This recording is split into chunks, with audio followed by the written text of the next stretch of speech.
Boa noite, boa tarde, bom dia, seja lá a hora que você estiver ouvindo isso. Está começando mais um Entre Sumários Cast. E mais uma vez, eu, Rai, estou cercada de novas convidadas nessa bancada. Então, por favor, recebam a Sede Oi, gente. e a Cris, do Instapanda Literário. Oi. E o depoimento da Anne, que será o acréscimo do debate de hoje, que é sobre classificação indicativa no mundo dos livros. Por isso, roda a vinheta. Eu só queria uns R$ 1.000 sobrando pra eu torrar em livro. Autor e escritor surtando pra caralho. Delinha, o au é espontâneo, gente. Porque assim, né? Todo mundo sabe que artista toma no Desculpa. Enfim, vamos direto pro enredo. Pessoal, por favor de lembrar, sempre mencionar o nosso Twitter, @castsumário, e sempre comentar sobre esse ou outro episódio qualquer. E se você estiver nos ouvindo pelo Spotify, por favor, siga o nosso programa. E se você estiver conosco pela Anchor, por favor, deixe-nos uma mensagem de voz que a gente te inclui no encerramento do próximo. E sigam os nossos convidados de hoje através dos links na descrição deste episódio. Então, gente, essa é uma das muitas vezes em que a gente vai ter que falar de leis aqui dentro desse podcast. Afinal, quando o assunto são obras publicadas, sejam elas por editoras ou de forma independente, são lançadas aqui, porque existem leis que permitem tais lançamentos. Portanto, apesar da portaria de número 1189, do dia 3 de agosto de 2018, ser enorme, ela é muitíssimo importante. Por isso, eu separei alguns trechos dela e do Guia Prático de Classificação Indicativa do Ministério da Justiça, para que vocês entendam como funciona o processo de avaliação e de sinalização dessa pauta. Vou citar primeiro o parágrafo 4º. Nas hipóteses deste artigo, o artigo, no caso, que eles estavam citando é o artigo 6º, o Departamento de Promoção de Políticas de Justiça, vinculado à Secretaria Nacional de Justiça do Ministério da Justiça, poderá, a pedido do interessado, ou seja, quem quiser que a classificação indicativa da obra seja avaliada, tem que enviar essa obra para que ela seja avaliada, tem que fazer o requerimento, emitir parecer sobre as obras e exibições não sujeitas à classificação indicativa matriarcal e encaminhá-los aos órgãos competentes para que sejam averiguados e, em casos de eventuais abusos ou irregularidades, relacionados aos eixos temáticos de violência, sexo, nudez e drogas. Para começar, existe a classificação indicativa, que é realizada por meio dos responsáveis legais de cada menor, ou seja, com a autorização dos pais, tutores e curadores responsáveis por cada pessoa inserida nesse contexto, seja ela uma criança, que é de até 12 anos, segundo o ECA, e adolescente, de até 17 anos, também segundo o ECA. A autorização que determina se um menor vai ler uma coisa que é diferente da classificação recomendada para ele é dos pais. A lei só opera quando essa violação ocorre por meio de uma classificação muito midiática que não chega aos ouvidos deles como uma intervenção de pedido, mas sim como denúncia. É nessas horas que eles intervêm, porque do contrário poderia ser nomeado como censura e o Estado brasileiro repudia a censura em qualquer momento. E a autorização que eu estou falando sobre aqui se confirma em todas as categorias, seja ela de até 12 anos, até 14, até 16 ou até 18 anos. Por que eu estou especificando todas essas idades? Porque eu sei que vocês, o público do Book Twitter, se resume mais ou menos entre as idades de 13 a 18 anos em diante. Eu não vou colocar pessoal de 11 e até 13 anos aqui, ou menos de 11 anos, porque eu sei que existem pais mais restritos. Então, assim, eu vou pela monção de que não tem gente de 11 anos me ouvindo. Então, gente, se você tem 11 anos, o que você está fazendo aqui? Tá? É só isso que eu tô te perguntando. Sai daqui. Continuando. O Ministério da Justiça acredita que o ato da autoclassificação deve ser feito por meio do responsável legal da criança ou do adolescente. Mas como você já deve estar careca de saber, a pirataria e outras coisas facilitam muito para que essa restrição não seja aplicada de forma eficiente em muitas casas. Então, eu queria saber de nossas duas convidadas presentes o que elas pensam do fato da pirataria de, certa forma, auxiliar que menores de idade acabem lendo coisas que eles, abre aspas, não deveriam. E quando eu digo coisas que eles, abre aspas, não deveriam, eu quero dizer o seguinte: uma criança de 13 anos lê uma cena de estupro. Eu não acho apropriado, e segundo a lei, não é. Uma pessoa de 16 anos ler sobre automutilação. Eu não acho que seja bom e a lei não recomenda também. Então, assim, eu queria saber de vocês sobre isso, para eu passar a próxima. Ah, cara, falar assim, bem a sinceridade, a pirataria ela ajuda muito, né, a gente a ter esses conteúdos. Eu falo por mim, eu com meus 13, 14 anos, fui apresentado um conteúdo vibe 50 tons de cinza, tá ligado? Tipo assim, fui apresentada já a um conteúdo de sadismo sexual e etc. E isso, querendo ou não, na época, assim, eu não sei dizer, né, se me influenciou de alguma forma ruim, porque é aquela coisa, a gente é muito criança, né? A gente ainda está em formação de pensamento e desenvolvimento. Mas hoje eu posso dizer que não leria, sabe? Não é um conteúdo bacana. E aí você acaba tendo esses livros atualmente, por exemplo, livros de máfia, entendeu? Livros que tratam questões como tortura, estupro, violência, agressão, e isso acaba não sendo muito bom. Então, assim, por exemplo, mesmo livros como que nem Jogos Vorazes, vou citar, teve muito debate a questão dos livros de Jogos Vorazes para as crianças, sabe? Crianças que eu digo, grupo de 12 anos até uns 16.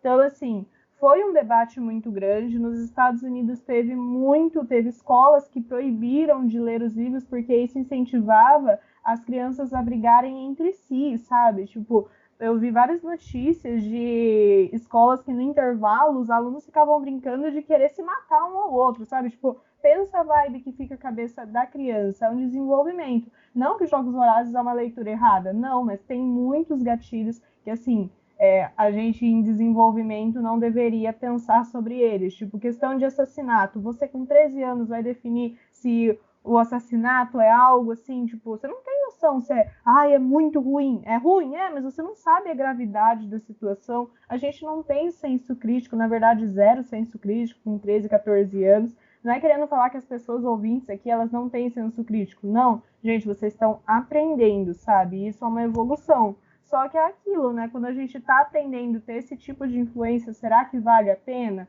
Será que vai influenciar a gente lá no futuro a pensar de uma forma que talvez não é tão legal? Ou a gente também pode amadurecer, entende? Mas que a pirataria ela ajuda você a chegar a esse conteúdo, ajuda e facilita muito, muito mesmo. Não só livros também, né? Como filmes, por exemplo, o lançamento de Tropa de Elite. Eu lembro aqui no Brasil que foi pirateado e, assim, um monte de gente assistiu, sabe? Então, e Tropa de Elite é um filme muito violento, se você parar para analisar, sabe? Para uma criança assistir. Então, não só no nicho de livros, mas no nicho geral, é uma coisa que vai muito e que, assim, a gente não está tendo controle atualmente. A gente tenta, né? A justiça tenta, mas está muito falho. Então, é uma coisa a se pensar. Eu concordo em gênero e grau com a menina que falou anteriormente. E eu gostaria de acrescentar um negócio bem interessante, porque eu fiz formação de professores, então eu tive contato um pouco com essa parte da criança e do desenvolvimento da criança em si. Que uma frase que a minha professora me falou na época me marcou muito e me fez ponderar muito sobre as coisas que eu costumava ler, fazer, escrever, era uma criança é um reflexo do ambiente que ela vive. E a pirataria é uma coisa assim, que é um problema muito sério, não só de questão de direitos autorais, mas na questão também de que quer você, pré-adolescente, aceite ou não, você acaba sendo influenciado. Entende? A minha cabeça de garota de 12 anos, na época que estava descobrindo o mundo das fanfictions, eu comecei a escrever fanfic com 10, 11 anos, eu comecei a escrever. Na época, fora no Orkut, eu já escrevi um monte de besteira. Que, assim, é complicado, né? A gente vai reproduzindo aquilo que a gente lê E é um monte de ameba, um monte de porcaria. Então, para você criar um senso crítico com 12, 13, 11, 14 anos que seja, é difícil. E, assim, para uma pessoa de 18, 19 anos também é difícil, imagina para uma criança, né? Eu concordo com tudo que ela disse e, novamente, eu também comecei a ter acesso a conteúdo errado para minha faixa etária, através da pirataria. Era aquele livrinho PDF, aquele filme que você passava no camelô, o camelô estava vendendo por R$10, 3 filmes. E aí a gente vai e acaba que se deixa influenciar por coisas que não são próprias para a nossa idade, e isso acaba criando uma ideia de normalidade que não deveria existir, né? Especialmente em determinados tipos de livro, que eu prefiro não entrar em detalhes porque é polêmico, né? Anyway. Então, né, galera, continuando nesse tópico, porque é longo, tá, gente? Eu vou apresentar a vocês agora mais informações sobre como é feita a avaliação quando o requerimento é entregue ao Ministério da Justiça e órgãos responsáveis sobre esse ato que é de classificar e sinalizar a obra se necessário. Vamos lá com os exemplos para que vocês se encaixem e olhem para a estante de vocês agora e percebam quem é livre, quem é 16, quem é 14, quem é 18, que vocês compraram e não sabiam ou compraram sabendo. Vamos ver. O que é violência livre para o Ministério da Justiça? A apreciação de níveis alimentares fantasiosos de violência, a exemplo de atos agressivos vistos em desenhos animados destinados ao público infantil que não apresentem correspondência com a realidade. Então, a partir desse princípio, eu acredito que Harry Potter, pelo menos a Pedra Filosofal, se encaixe dentro dessa livre. A apresentação de ideias não impactantes de tramas infanto-juvenis,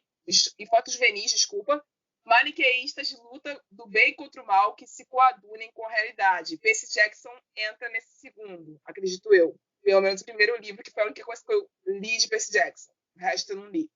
A apresentação de violência de forma caricata, inserida no gênero de comédia pastelão, guerra de comida, pancadas que não resultem em danos físicos, ou seja, que são feitas para provocar o riso e não como incentivadores da violência. Vale mencionar também que a caracterização do critério absorve a apreciação de armas e artefatos usados na consecução fantasiosa da violência, de forma que tais objetos não devem ser identificados como critério gravoso da análise. Nesse caso, a depender da apresentação, não existe tendência de arma com violência que fique absorvida pelo critério técnico da violência fantasiosa. Ou seja, varinhas, tá de boa. Faca, aí depende. Armas de fogo, aí depende. Depende muito de como isso vai ser apresentado. A forma como isso é apresentado que muda a forma como eles avaliam o critério da apresentação da arma em cada cena. Aparição de ossada ou esqueleto sem violência, que é a exibição de ossos humanos ou a descrição de ossos humanos ou de órgãos humanos ou de órgãos animais. Isso também está livre. E quando a classificação é livre para todos os públicos. Todo mundo pode ler, todo mundo pode ver, todo mundo pode ouvir. Exemplos de coisas que se encaixam nesse campo é o fóssil de um homem pré-histórico, em que não há marcas de violências. Então, eu estou falando aqui da aparição do fóssil, da demonstração do esqueleto, e não de você destrinchar uma pessoa, isso estou dizendo na descrição do livro, e deixar isso livre para que crianças leiam. Isso já não está permitido. É a aparição do osso sem que haja sinais de violência nele. Acho que eu expliquei bem isso daqui. Vamos para a categoria dos 14 anos. Aborto não recomendado em qualquer circunstância, desde que seja a descontinuação dolosa da gravidez, que é aquele aborto de alto risco, com ou sem expulsão do feto. E para a contemplação dessa tendência, é necessário que o ato seja iniciado ou que o indivíduo se dirija ao local do procedimento, deixando clara a intenção de concretizá-lo. Ou seja, você pode exemplificar que o aborto aconteceu, mas agora demonstrar como já não é recomendado. Isso se você quer classificar a sua história como proibida para menores de 14 anos. Diálogos, imagens ou contextos que estereotipam as chamadas minorias ou grupos vulneráveis. apresentados em forma de chacota ou que depreciam o indivíduo ou grupo. Tal violência pode levar contra particulares, reiterando sua valoração histórica como algo negativo, de modo a ridicularizar suas características, crenças próprias ou identidade social. E esse comportamento, além de ser perigoso, pode muito bem ser classificado como racista por si só, né, galera? Então, assim, coisas que vocês já não deviam fazer, mas aqui está classificando como não recomendado para que menores de 14 anos leiam sobre. A eutanásia, que é o ato intencional de proporcionar a alguém uma morte indolor para aliviar o sofrimento, também não recomendado. Exploração sexual, que é a ação onde um personagem se beneficia da prostituição do outro. Então, você que tem 14 anos e lê livro onde a personagem se apaixona pelo cafetão dela, ou o personagem se apaixona pela garota de programa que ele está contratando, e etc., e assim por consequente, você está no lugar errado, na hora errada, para o Ministério da Justiça e para mim também, porque exploração sexual não é um tema recomendável. Morte intencional, quando o personagem mata alguém intencionalmente, também não é recomendável. Penas de morte, não preciso explicar esse, não é recomendável também.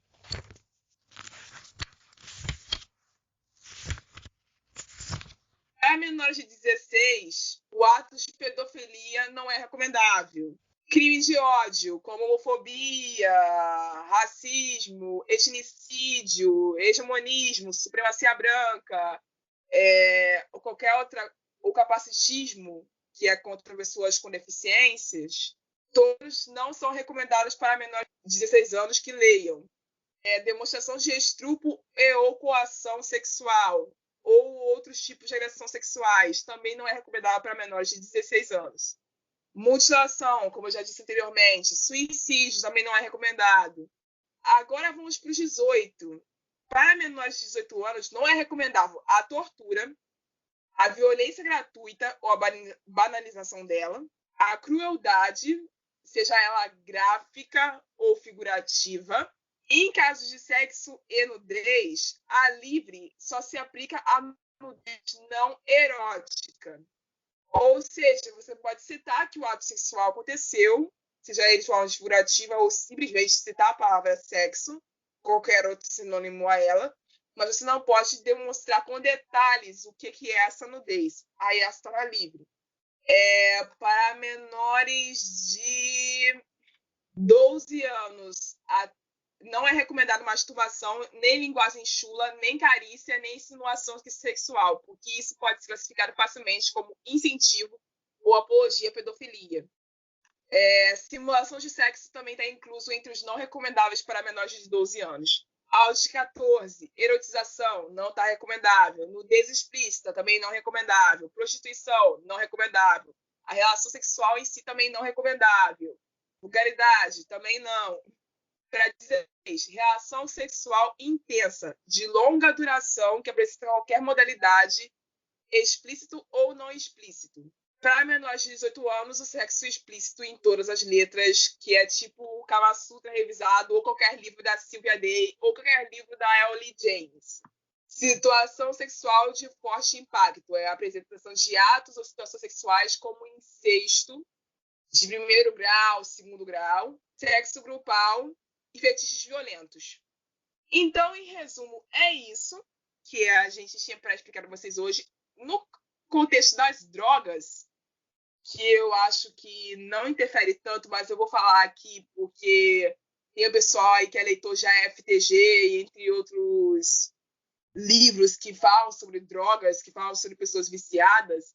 Então, aqui cabe a ação livre para cenas com drogas, cenas que fossem irrelevantes para a trama ou que são apresentados consumo moderado ou insinuado de drogas lícitas, ou seja, drogas que podem uso legal, não ilícitas, tá?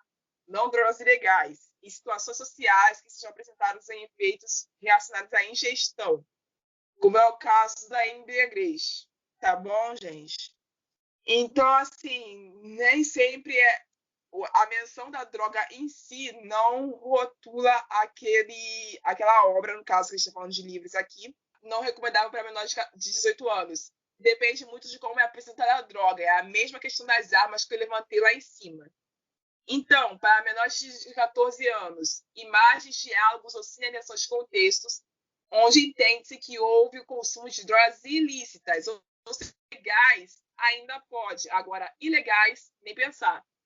Menores de 16 anos, são admitidas as faixas etárias com conteúdos que apresentem a apresentação do uso de drogas como cocaína, merla, crack e maconha, ou sintéticas, e consumos que são demonstrados comprovando de forma inequívoca a prática. Então, você que é menor de 16 anos ou tem 16 anos e está lendo aquele livro onde um cara exalta a cocaína como se fosse uma coisa boa, exalta a maconha como se fosse uma coisa boa, ou qualquer outra droga, você está saindo da linha já para o Ministério da Justiça. Então, o meu apelo fica aqui para os escritores.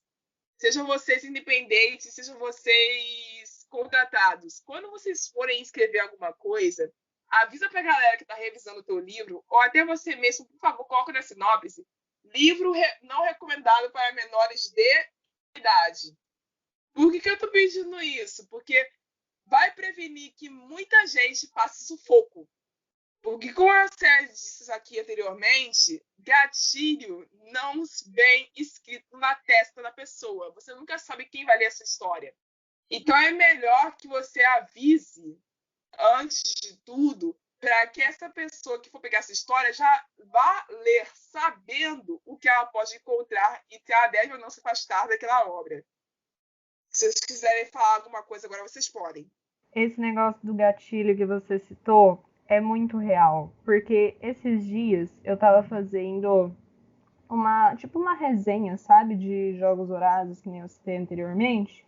Aí eu falei assim, gente, eu vou dar uma olhada para ver se no livro em si tem, né, a classificação etária e se teria alguns dos gatilhos, pelo menos, né? Eu fui olhar, pelo menos nas minhas impressões, eu não sei se nas impressões futuras eles colocaram, mas nas minhas não tinha nada de aviso, sabe? Era como, tipo, se colocassem ali para vender e falassem, viu, pode ler à vontade, pode ser qualquer um, mas não tinha aviso nenhum de faixa etária, nem nada. Pode ser, porque as minhas impressões, elas são antigas, ok, mas assim, se eles não colocaram ainda, talvez esteja um pouquinho na hora de pôr, porque, gente, querendo ou não, eu cito muito Jogos Vorazes porque foi um impacto muito grande nos Estados Unidos. Pra vocês terem noção, assim, foi uma coisa de louco. Quando tava lançando os filmes, que foi naquela época de 2015, 2016, a galera realmente, assim, se exaltou um pouco, entendeu? O fandom, principalmente. Então, foi bem preocupante para muitas pessoas, né? Principalmente para as crianças que estavam como crianças no sentido, a galera de 13 anos e tal. Imagina, você com 13 anos ali que, sei lá, devia estar vendo Bob Esponja, um desenho assim, ou porque eu com 13 anos via isso, tá, gente? Não tô falando que as pessoas com 13 anos têm que ver, mas eu digo uma coisa mais light, sabe? Aí você pega um reality de morte, assim, tudo bem que no fim ele é uma revolução, tá, bacana, mas assim, é um negócio pesado, sabe? Tem tortura, tem uma tortura psicológica muito grande, então essa é uma coisa difícil e que teria que ter os gatilhos, né? Então, é o que nem a Rai falou, pelo amor de Deus, autores, por favor, a gente faz um apelo aqui para colocar realmente, porque mesmo uma pessoa hoje que tenha lá seus 18, 19, 20 anos, imagina, essa pessoa ela pode ter depressão, pode ter crise de pânico, pode ter ansiedade, essas coisas. Eu vi muita gente que passou mal lendo aquele livro do John Green, que é Tartarugas até lá embaixo, porque tem muito gatilho disso, sabe? Várias conhecidas minhas falaram que acabaram esses gatilhos sendo aí um pouco intensificados, principalmente, né, agora na quarentena, que parece que a gente está sentindo um pouco demais as coisas, e com o livro ficou um pouco mais acima. Então, os autores, por favor, coloquem, né? Às vezes até ali, né, no comecinho do livro, um pouquinho antes de iniciar, coloca um aviso, sabe? Às vezes esse livro possui gatilhos, etc. Porque, assim, previne muita gente, né? Quem quiser ler dali pra frente já vai estar avisado, né? A pessoa que for comprar, o responsável que tiver com o filho, né, e for comprar o livro, for dar uma folheada, vai ver que o livro possui esses avisos. Então, assim, é bacana. a gente está se conscientizando agora, nesse mundo principalmente que a gente vive, né? De conscientizar a galera, porque querendo ou não é um assunto muito importante de se trabalhar. Quando você dá um livro a uma criança que está em desenvolvimento, isso vai influenciar muito ela no futuro como pessoa, sabe? Independente da situação. Vai influenciar porque tudo influencia, não adianta. Aquelas. Sim, basicamente ela disse exatamente aquilo que eu estava pensando. E eu não sei, assim, já tem um bom tempo que eu não compro. O último livro que eu comprei, físico, foi da Literalize. E eu notei que realmente não veio com nenhum aviso, nada. Eu acho que seria uma boa também as editoras que não tendem a colocar nenhum aviso, nenhuma, sabe, plaquinha de classificação indicativa.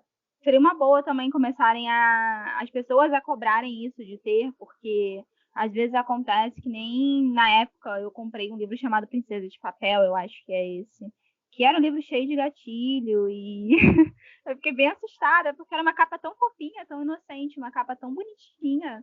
E aí eu peguei para ver o livro, não tinha nada, né? Na época não encontrei nada falando sobre o que falava, achei bem bonitinha a capa, eu levei para casa e aí era aquela bomba cheia de coisas que eu tinha uns 14, 15 anos e foi um negócio que eu fiquei meio passada. Então, assim, eu acho que é muito importante os livros terem essa classificação indicativa e começar a ser botado isso em prática, não só de ter, mas também das pessoas começarem a prestar atenção nisso, porque de um jeito ou de outro, o autor sempre influencia no leitor de alguma forma. Então, assim, só para ter uma influência sobre uma pessoa que fez uma influência boa e no tempo certo, porque toda leitura tem um tempo certo para você ter aquela leitura e ter uma boa experiência dela. Exatamente, concordo muito. Tipo, como ela citou, né, tem ali as influências de Harry Potter, né, que tem ali a idade certinha, Percy Jackson também. É tudo idade, gente. Saber, assim, pontuar, né? Pô, o que dá para ler, eu acho, assim, muito dos responsáveis também, né? Ter ali um cuidado maior, porque é que nem a gente fala, uma criança em desenvolvimento, ela precisa ter ali os momentos dela, né, que nem a gente estuda muito na faculdade, principalmente em direito de família, que no caso eu faço direito, né, e a gente estuda muito isso das crianças, né, como funciona a mentalidade de uma criança, porque tem que ter uma rotina, tem que ter momento para brincar, um momento para ler, não, o que vai ler nisso aqui? Isso aqui vai influenciar essa criança quando ela tiver, tipo, uns 25 anos, entendeu? A postura dela aqui, porque querendo ou não, imagina, você lê Harry Potter, por exemplo, fica aquele sentimento, poxa, amizade, o amor, não sei o que lá. Agora, imagina se uma criança pega um livro de tortura nessa idade, aí ela fica com esse sentimento, tipo, nossa, matar pessoas, nossa, torturar, nossa, vamos machucar o amiguinho ali do lado, porque eu li no livro e aí o personagem que machucou o amiguinho disse que era legal. Então, assim, é uma coisa que vai no interno da gente, vai moldando a nossa sociedade. É aquela coisa. Os livros são uma arma muito grande que a gente tem, que muita gente nem se importa disso. Então, por isso que essas regrinhas aí de faixa etária, elas são importantes, é uma coisa necessária que a gente tem que ter, não só para livros, como para filmes e etc. E aí é regrar a nossa consciência também, né, gente? Porque não adianta você ter 13 anos, olhar aquilo, ver os avisos todos e falar, pô, tô indo ler. Às vezes, se tem aquele aviso porque não é bom para você ler no momento, sabe? Então, é um questionamento também moral que a gente tem que fazer. Então é isso, gente. Eu agradeço pelas opiniões que eu ouvi agora, porque me deixou praticamente sem precisar dizer mais nada. Então, enquanto ela estava falando aqui, eu olhei para minha estante e fui pegar alguns dos piores livros que eu tenho. E quando eu digo piores, não é no sentido deles serem ruins, é pelo sentido deles serem pesados. Eu peguei um emocionalmente pesado e 2 graficamente pesados. Para especificar quais são os livros aqui, eu falo os nomes.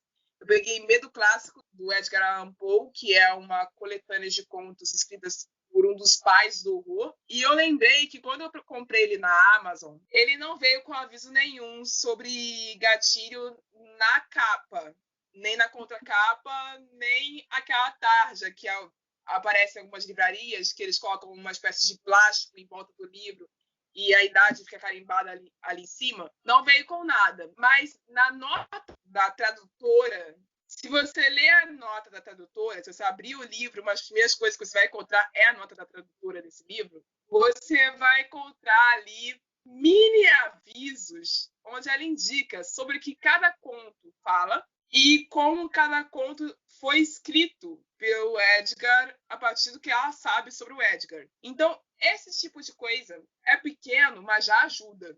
Porque se eu não tivesse comprado ele pela Amazon, que é o sistema de entrega, e tivesse comprado ele numa livraria física e aberto uma das primeiras páginas escritas, estou dizendo página escrita porque tem muita página de arte aqui dentro, porque é uma edição da Darkside, e visto essa nota e lido parte dessa nota, eu já ia saber, poxa, eu quero e eu sou capaz de ler esses contos sem me engatilhar. Eu sou uma pessoa com histórico depressivo.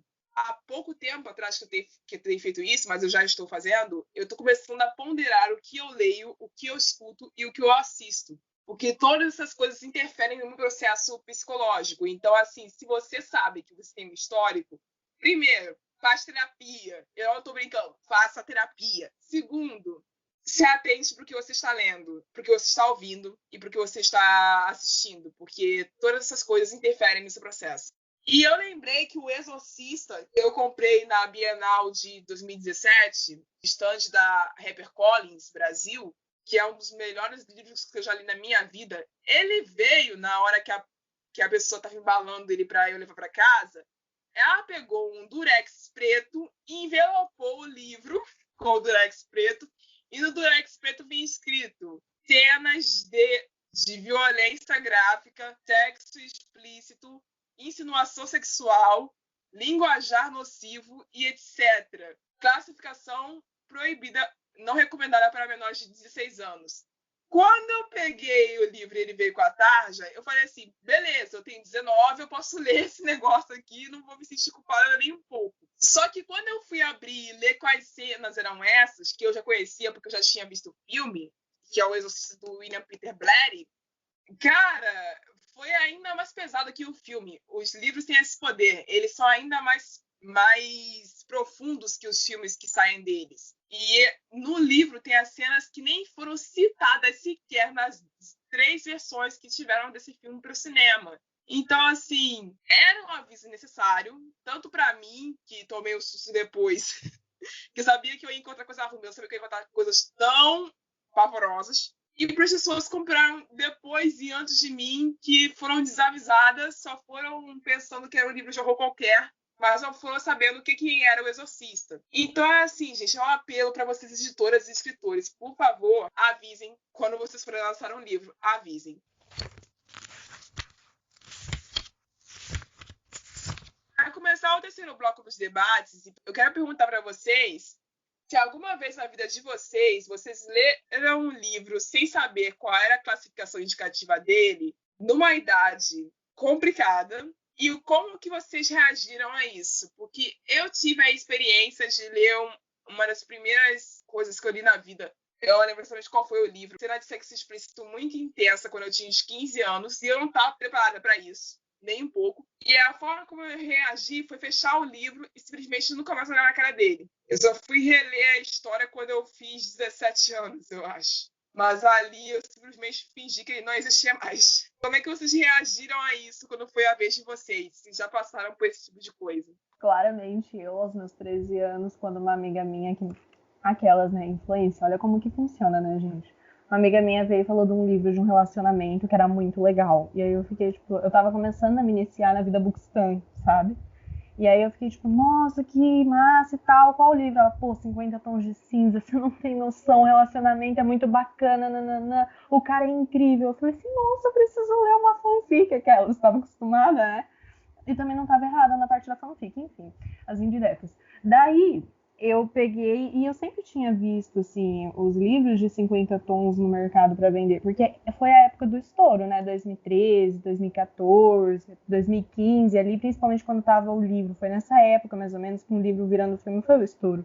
E, gente, assim, pelas capas, olha como a cabeça da criança é. Eu achava que tratava de uma coisa, tipo, eu via as capas e eu não queria ler, porque eu pensava, gente, vai tratar de alguma coisa de religião, entendeu?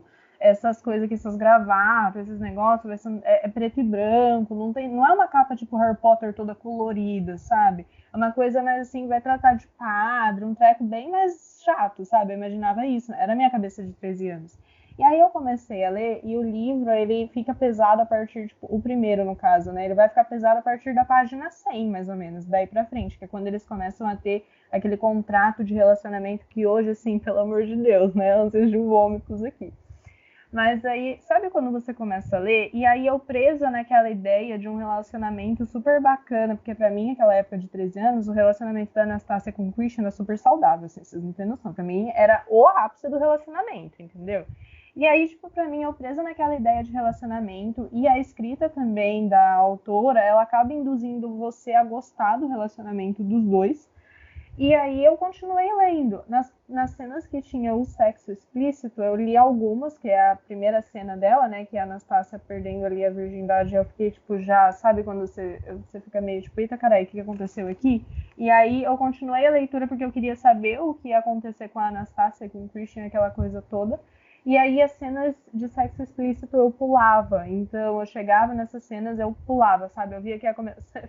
Pulei praticamente metade do livro. Algumas cenas eu acabei lendo por pura e simples curiosidade, porque essa amiga minha vinha comentar e falava assim: gente, olha o que aconteceu, a parte tal, que a menina tem não sei quantos orgasmos, não sei o que lá, e eu com 13 anos. Tipo, pensa a cabeça da pessoa, sabe? Então, eu acho que nessa questão da sexualidade com o livro, eu acabei amadurecendo um pouco mais cedo do que o normal, digamos assim. Porque eu não estava preparada para isso. A minha cabeça achava que o relacionamento deles era incrível, que assim, é um modelo de relacionamento para a vida, eu queria aquilo, tanto que eu amava e eu só comecei a me desconstruir um tempo depois, mas assim, não foi um tempo depois, tipo, 3 meses, foi um tempo depois, tipo, uns 2, 3 anos, porque eu achava que, assim, eu via as pessoas apontando e falando, não, tá errado, como assim? Ele bate nela, eu falando assim, gente, não, calma, isso daí é por causa do relacionamento, ela aceita, sabe, assim, eu super defendia, porque a minha cabeça é aquilo que eu falo, a gente não tá preparado para um conteúdo desses. E, assim, eu tinha acesso a esses livros por PDF, por pirataria, entendeu? Porque se fosse só livro vendido, físico, era bem provável que eu nunca ia ter, não digo nunca, né, que nunca sempre é uma palavra muito forte, mas assim, bem provável que seria difícil de eu ter acesso para comprar, sabe? Então, é uma coisa assim que impacta a vida da gente, com toda certeza. Tanto que, principalmente, por exemplo, tratando dessa relação da Anastácia e do Christian, né? Relacionamento abusivo que eu super passava pano e achava que era normal. A questão do sexo totalmente, tipo assim, achava que era normal e que era uma coisa assim que, se fosse acontecer comigo no futuro, eu ia adorar. Tipo, pensa a cabeça de 13 anos, da pessoa lendo isso e a escrita do autor influenciando você a gostar daquilo. Então, assim, não é só o fato de ter ali os gatilhos. Quando tem o gatilho, você sabe, mas também o autor, ele acaba, tipo, no caso da autora de 50 Tons de Cinza, ela acaba influenciando você a gostar. E isso eu vou falar claramente na cara dura, porque eu não tenho muito medo, no sentido de dizer que After, por exemplo, a autora também vai levando você a gostar do relacionamento dos dois. E aí você fala assim pra mim, mas Amanda, relacionamento abusivo não é um negócio tão importante, tipo estupro, tortura. Gente, olha quantas mulheres sofrem com relacionamento abusivo hoje, que são agredidas física e mentalmente, porque elas acham que são normal tudo isso. Imagina a influência que elas tiveram, pode ter sido de um livro desse, sabe? Graças a Deus hoje eu me desconstruí, eu sei o que é um relacionamento abusivo, eu não quero nem chegar perto de 50 Tons de Cinza de novo, porque assim, pelo amor de Deus. Mas foi uma influência que eu tive que foi muito impactante, que me deixou passar pano pra muito macho escroto por aí e achar que, assim, ter um contrato sexual era um negócio super normal, sabe? Na minha cabeça de 13 anos era isso. Pra mim, o que era o casamento perto de um contrato sexual? Tipo, era muito mais legal ter um contrato, porra. Então, assim, é uma coisa que impacta, sim, diretamente na vida da gente. Eu tive um amigo que leu, de novo, ele tinha 12 anos, 11 para 12 anos, a gente estava na escola, e ele falou muito de Jogos Vorazes para mim, e depois dele ter lido Jogos Vorazes, que ele terminou o terceiro livro, ele entrou numa crise bem, bem pesada de ansiedade, começou a desenvolver ali porque ele ficou bem mal com os personagens, então ativou um gatilho que ele nem sabia que ele tinha, e isso muito novo. E aí hoje, ele tem a minha idade, 20 anos, e ele ainda sofre com isso, porque ele sofre com a ansiedade dele, etc., que foi ativada lá atrás, por causa de um livro que é colocado atualmente como infanto-juvenil e não tem uma classificação etária na capinha e nem um gatilho escrito assim, assassinato, que era só o que precisava, sabe? Então eu fico preocupada, principalmente quando a gente tem crianças aí, crianças 13, 14, 15 anos, né, lendo livros que, sei lá, falam da tortura como se fosse algo normal que acontece aí 24/7. Então é uma coisa que impacta muito, sim. Não dá pra passar pano. Não dá. Bem, no meu caso, eu li um monte de livro que não deveria pra minha idade, e 50 Tons foi um deles, eu li, mas no caso, eu não curti muito 50 Tons, na época eu já não gostei não, porque eu sempre fui uma pessoa meio, como é que fala? Um tantinho esquentada, né? Então, assim, eu achava a Anastasia muito sem sal, sabe? Muito sem graça, mas eu era louca pelo Christian Grey. Anyway, depois de um tempo, eu mudei esse meu pensamento com a 50 Tons. Eu comecei a ver que os jogos de livro estão mais normal e tranquilo, que nem eu pensava. E eu acabei passando na frente do tempo por questão de coisas que me influenciaram de certa forma. E até mesmo em questão de relacionamento abusivo. É um pouquinho complicado isso, porque a gente vê tanta coisa errada em relacionamento sendo colocado como bonitinho, tipo aquele cara que surta, que a mulher vai com uma roupa curta, ou porque um outro cara com a mulher, a gente acha isso interessante e acaba que passa uma ideia de normalidade, uma ideia de normalidade que não pode existir, que a gente está no século XXI e tem muita mulher por aí que ainda está lutando por coisa que é a liberdade de ir e vir. Eu, pelo menos, eu acho que muitas garotas passam por situações que são complicadas e são coisas que acabam sendo incentivadas em livros, até mesmo por questão do cara ficar o tempo todo perturbando a mulher, até a mulher ficar com ele, enfim. E questão de sexualidade também foi uma coisa que o 50 Tons me influenciou bastante. Os Jogos Vorazes não me influenciou, mas eu entendo quem pode vir a ser influenciado, porque isso é uma coisa muito pessoal e cada um tem o seu momento certo para ler. Eu acho que eu li também Inferno de Gabriel, da ondinha que teve. E Quem é Você, Alaska? Nossa, Quem é Você, Alaska acabou comigo. Eu fiquei muito triste com esse livro. Eu fiquei muito triste. É um livro que tem gatilho, né? E eu não tava esperando por isso. Meu Deus, nem vamos comentar Quem é Você, Alaska. Por favor, não vamos tecer comentários sobre, porque também Ok. traumatizei. Foi um livro que, sabe, mexeu muito comigo.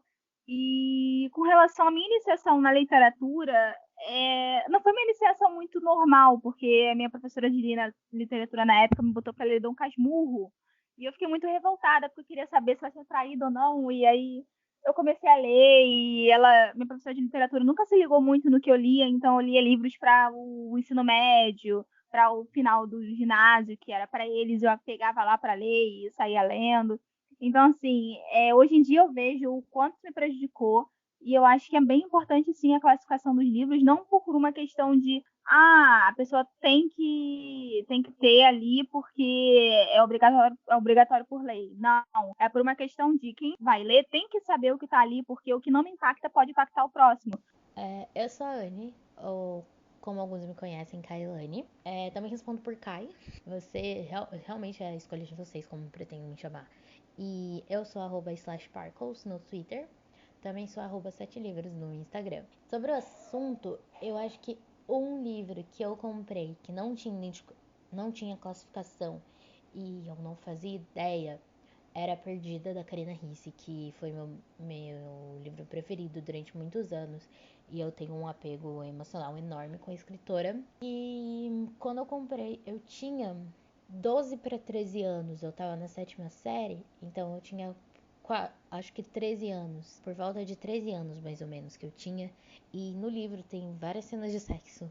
E várias cenas tão bem explícitas e tem detalhes mas bem explícitas e bem inapropriados para menores de idade.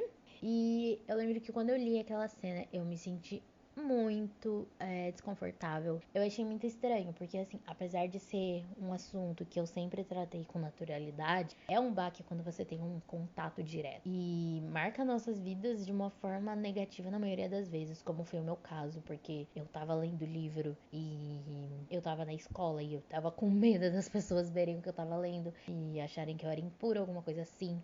Foi uma sensação muito horrível. E essa sensação já aconteceu também quando eu li After. Eu comprei o livro na Bienal de 2016, então eu já era um pouquinho mais velho, eu tinha 14 anos. E eu não sabia da classificação indicativa, eu sabia que After era uma fanfic. E eu sabia que a fanfic era para adolescentes, e naquela época eu pensei, eu tenho idade pra ler isso, então tá tranquilo. E aí, eu comprei o livro na Bienal, não vi a classificação indicativa, apesar de ter na capa, mas é muito pequena e é na parte de trás, no canto, então realmente não dá pra ver. Eu levei o livro comigo numa viagem com os meus pais que eu fiz, e eu fiquei lendo o livro a viagem inteira. E quem leu After sabe que tem várias cenas explícitas demais, com vários detalhes, e que uma menina de provavelmente 14 anos, 13 para 14 anos, não deveria estar lendo aquilo, porque poderia se espelhar naquilo, e esse livro não é saudável.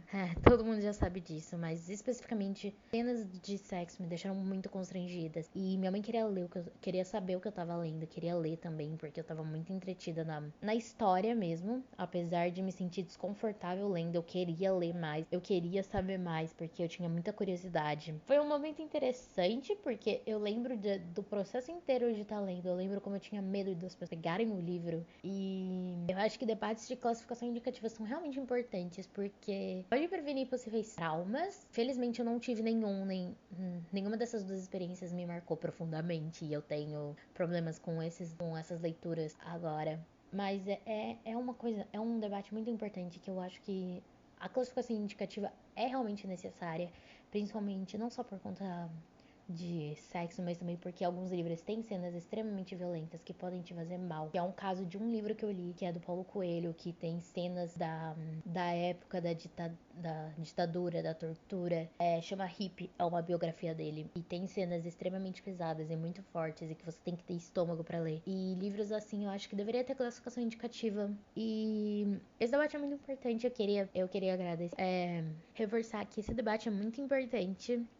E queria também agradecer ao Entre Sumários Cast por ter me aceitado na participação do podcast. E infelizmente eu não pude participar da gravação inicial, então eu queria reforçar novamente o quão eu acho importante a discussão da classificação indicativa, e o quanto eu acho necessário alguns livros terem uma classificação indicativa correta para evitar possíveis traumas. E muito obrigada. Então é isso, gente. Mais uma vez, obrigada pela audiência de todos vocês. Obrigada pela paciência conosco na demora de lançar episódios.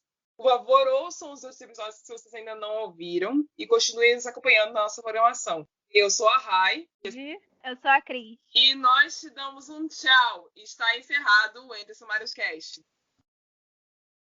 Para vocês, a citação do dia é: por ser católica, acredito que todos nós temos um pé nos dois mundos. Aquele do qual temos consciência está preso ao tempo, mas de vez em quando uma maluca como eu vê um pouco o pé do outro mundo. E este, acredito, está na eternidade, onde o tempo não existe. E assim, o futuro e o passado são presentes. O Exorcista, de William Peter Blatty. O Entre Sumários Cast é organizado pela equipe do blog Entre Sumários e Fins. E este episódio foi escrito com a ajuda da Sede e da Cris, e com o depoimento da Anne. Muito obrigada pela audiência e até a próxima leitura.